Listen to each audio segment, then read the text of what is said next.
The place for them was not the inn. അവർക്ക് സത്രമായിരുന്നില്ല വേണ്ടിയിരുന്നത്.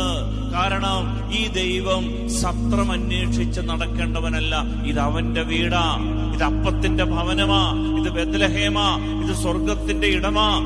പ്രിയപ്പെട്ടവരെ, ഈ വാക്യമാണ് ഇവിടെ അന്വർത്ഥമാകുന്നത്. ഈ വാക്യ ദൈവവചനമാണ്, ഈ പഴയ നിയമത്തിന്റെ പ്രവചനമാണ് ഇവിടെ പൂർത്തിയാകുന്നത്. ദൈവം സ്വന്തം വീട്ടിലാണ് വന്നിരിക്കുന്നത്.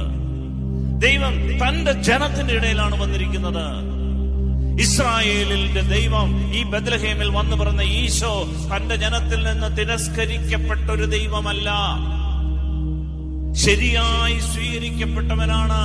അവൻ വന്നിരിക്കുന്നത് കാളയുടെയും കഴുതയുടെയും ഇടയിലേക്കാണ്. ഇസ്രായേൽ ജനത്തിന് വിജാതിയരുടെ ഇടയിലേക്കാണ്. ഈ രണ്ട് ജനതകളും വന്ന് അവനെ വണങ്ങുന്നത് ഈ പുൽക്കൂട്ടിലാണ്. ഇവനാണ് സത്യദൈവം, ഇവൻ മാത്രമാണ് ഏകദൈവം, ലോകത്തിന്റെ രക്ഷകൻ.